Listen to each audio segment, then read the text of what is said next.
Sekarang adalah tanggal 6 April 2025 jam 8.30 malam. Buat video kali ini, gue pengen ngebahas sebuah kontradiksi yang gue rasa gue lihat dari sekeliling gue juga sadarin ke diri gue sendiri, gue juga ngelihat kayak banyak fenomena juga yang terjadi soal ini gitu ya. Biar keren mungkin ya. Gue pengen bahas video ini dengan judul Kutukan Kebijaksanaan.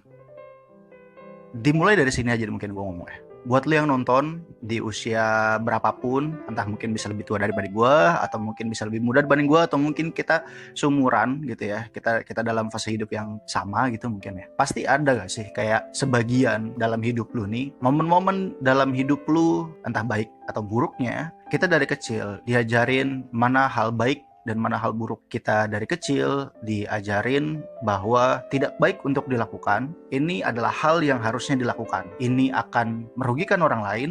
Ini akan memberikan kebahagiaan untuk orang lain. Kita dari kecil kita udah dikasih pemahaman-pemahaman atau kita mungkin udah diajarin soal hal itu. Dan akhirnya serayanya kita hidup, serayanya kita mengalami segala macam kejadian, kita akhirnya merasakan hal baik itu sendiri dan juga kita merasakan hal buruk itu sendiri. Sampai akhirnya kita untuk sifat yang subjektif, kita merasakan sebuah kebijaksanaan dari tindakan kita, atau mungkin ada kayak pembelajaran itu membuat kita sadar bahwa hal ini adalah hal yang bijak untuk dilakukan dan ini adalah hal yang sembrono untuk dilakukan. Balik lagi ke judulnya, balik lagi ke tema yang mau gue bawa, yaitu kutukan kebijaksanaan. Karena gini, setiap manusia punya desire-nya, punya hasratnya terhadap sesuatu gitu ya. Mungkin desire yang sederhana gitu. Kayak misalkan besok pengen jalan-jalan, atau mungkin hari ini mau makan apa, atau mau beli sepatu apa, atau mungkin mau beli baju apa gitu ya. Keinginan-keinginan itu yang manusiawi banget gitu. Itu mungkin dilihatnya secara materialistik gitu ya. Tapi kayak ada keinginan-keinginan atau desire yang kita tuh tahu sebenarnya ini bukan hal baik bagi kacamata umum gitu. Walaupun mungkin hal yang tidak baik ini tidak merugikan siapapun. Yang rugi mungkin lu sendirilah mungkin. Nah, desire yang rasanya kurang bijak ini, dengan kesadaran lu bahwa kebijaksanaan dalam fase hidup sekarang ini bisa dibilang sudah ada dibanding mungkin lu yang sebelum-sebelumnya gitu ya.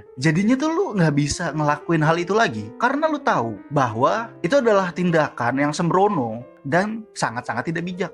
Jadinya si kebijaksanaan ini bisa dibilang malah mengurung lu dalam satu kotak yang lu tuh nggak bisa kemana-mana lagi jadinya. Lu cuman bisa hidup mengikuti arahan dari kebijaksanaan itu sendiri gitu.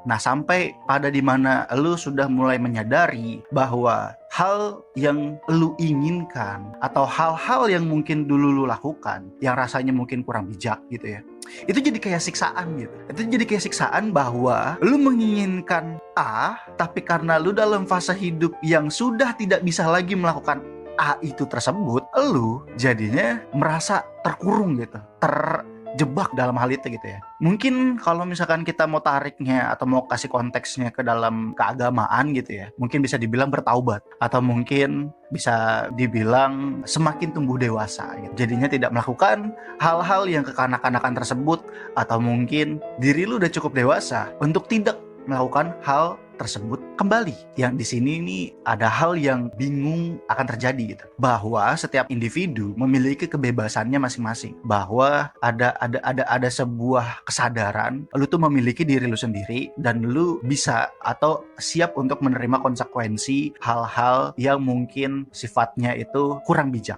Tapi apa benar kebebasan itu adalah milik lu gitu? Terlepas dari hukum, terlepas dari norma sosial, terlepas dari standar-standar yang ditetapkan oleh masyarakat umum gitu ya. Apa benar lu memiliki kebebasan itu? Apa benar lu memiliki diri lu sendiri? Tapi ada hal yang kontradiktif yang datang dari kebebasan itu sendiri. Semakin lu bebas, semakin lu gak tahu mana yang harus lu pilih. Karena akan semakin banyak opsi yang datang ketika lu merasa bebas itu. Kebijaksanaan di sini mungkin yang gua mau garis bawahi adalah kebijaksanaan yang dilakukan untuk kehidupan sendiri. Keputusan-keputusan kebijaksanaan lu tentang sesuatu yang mungkin rasanya itu kurang bijak bagi orang lain, atau misalkan impactnya ke orang lain itu kurang bijak, tapi mungkin bisa jadi itu adalah hal yang baik untuk lu. Gue mau garis bawahi itu. Dan menurut gue kebijaksanaan itu datang dari banyaknya informasi yang bisa kita terima dan kita serap, kita pahami betul-betul gitu ya. Informasi ini bisa datang dari mana aja, bisa dari pengalaman hidup sendiri,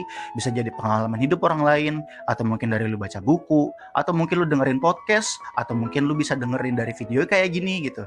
Kalau gitu gini, gue ingin memberikan sebuah pertanyaan yang mungkin lu bisa jawab ke diri lu sendiri, atau mungkin lu bisa tulis di kolom komentar. Mengapa kebijaksanaan itu malah justru jadi beban? Dari fenomena psikologi, semakin banyak informasi yang kita miliki, semakin sulit untuk kita mengambil keputusan. Analisis paralisis. Ketika terlalu banyak mempertimbangkan, justru malah membuat lu nih semakin tidak bisa bertindak. Mereka yang sederhana dalam berpikir cenderung lebih cepat dalam mengambil keputusan. Sementara mereka yang bijak seringkali tersiksa oleh kemungkinan dan konsekuensi yang harus mereka pikirkan. Jadi kayak karena si orang bijak ini memikirkan bahwa ada kemungkinan-kemungkinan yang mungkin bisa merugikan, tapi di sisi lain ini mungkin adalah sebuah hal yang kita inginkan. Jadinya justru malah ada pergolakan di situ, malah jadi ada saling tarung gitu. Sisi kebijaksanaan dan sisi ketidakbijaksanaan. Dan di situ yang bikin semuanya jadi malah nggak bergerak gitu. Malah lu jadi stuck aja. Kadang ketidaktahuan juga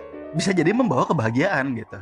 Ada ungkapan populer yaitu ignorance is bliss. Psikologi ini menunjukkan bahwa orang-orang yang memiliki tingkat kecerdasan lebih rendah terhadap kompleksitas dunia seringkali lebih merasa bahagia. Mereka tidak perlu berjuang dengan dilema moral yang rumit atau memikirkan sebuah keabsurdan eksistensi gitu. Bisa dibilang orang-orang bodoh ini, orang-orang yang tidak memiliki kesadaran terhadap realitas, mereka cenderung hidup dengan let it flow, hidup berjalan aja, ya udah gitu aja. Yang di depan matanya adalah realitanya. Orang-orang ini cenderung bisa merasa lebih bahagia dengan hal-hal apa yang ada di depan matanya. Tapi di sini gue bukan mau mengajak lu semua untuk menjadi sebuah kebodohan itu. Di sini justru malah menjadi sebuah pancingan untuk lu semua, untuk lu berpikir kembali gitu ya. Apa yang sebenar-benarnya lu inginkan, tapi itu tidak cocok dalam kebijaksanaan itu sendiri. Karena sebelumnya gue singgung bahwa kebijaksanaan ini adalah akumulasi dari informasi-informasi yang kita terima sebelumnya dan kita serap gitu ya ke dalam diri kita gitu ya. Gue mau kasih contoh kasus. Jadi gini, ada sebuah tokoh namanya itu Oedipus. Oedipus ini adalah salah satu tokoh utama dalam sebuah tragedi di Yunani kuno. Itu ditulis sama Sophocles.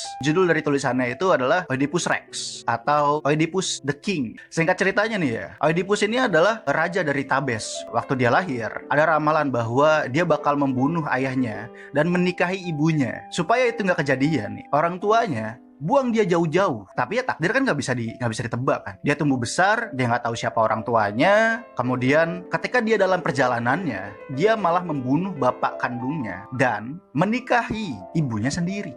Sesuai dari ramalan tersebut. Setelah akhirnya si Oedipus ini mengetahui sebuah kebenarannya, dia mendapatkan sebuah pengalaman tersebut gitu ya. Akhirnya itu menjadi informasi yang diterima, dan akhirnya dia mengkonekkan semua ramalan, kejadian hidupnya dia, dan tragedi yang terjadi. Akhirnya ibunya diri, dan si Oedipus ini matanya sendiri sampai buta sebagai bentuk hukumannya gitu atas dosa yang dia nggak sadarin gitu. Makanya dari sini gue malah melihatnya sebuah informasi yang kita terima dan kita serap itu justru malah jadi pedang bermata dua gitu untuk diri kita sendiri gitu. Dan ya ini mungkin pikiran tolol gue lagi aja gitu ya. Tapi ya ini semua gue lempar ke lu lagi, ke diri lu sendiri. Lu yang bisa mengartikan sebuah kebijaksanaan itu apa, dan lu bisa interpretasiin ini dalam banyak hal. Jadi gue di sini membuka ruang untuk lu semua berpikir kembali dan untuk lu semua bisa lebih jujur lagi sama diri lu sendiri. Thank you yang udah nonton.